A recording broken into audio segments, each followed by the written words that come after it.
how when COVID happened, they dropped the SAT requirement for a lot of schools. Yeah. And that actually was hugely beneficial to a lot of students that didn't have a good schooling background.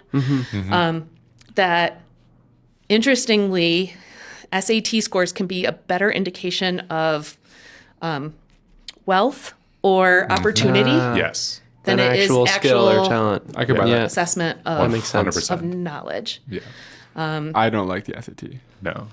Or I guess standardized tests in general. I think that it's very hard to quantify intelligence in any way, especially in the way that they do it. Yeah.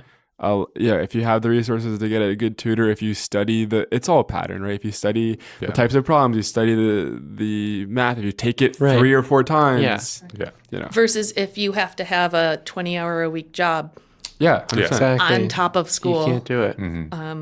Or you don't have a car and your parents have 3 jobs and no one can get you to the test.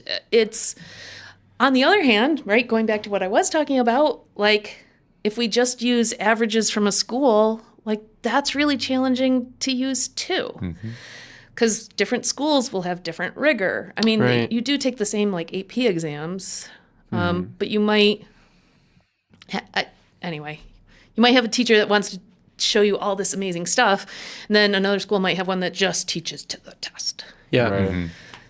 It's really hard.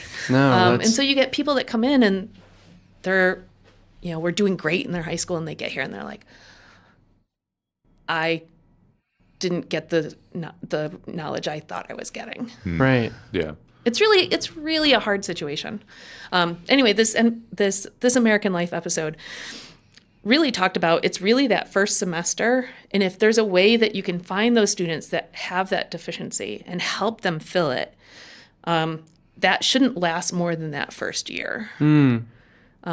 That after that, everyone kind of has the same sort of knowledge after that first year, that going beyond that, it should be normalized.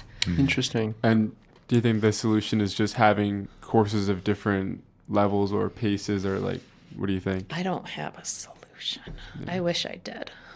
So in the context of the class I teach with CAD, we get students coming in with 6 years of CAD experience, and some of them have done more impressive stuff than I have. Yeah. And I love seeing what they're doing, and they'll show me something they worked on. I'm like, I didn't know it could do that. Yeah. That's awesome.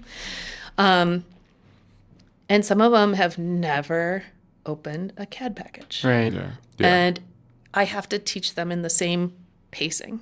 Yeah. The Which same doesn't make any class. sense.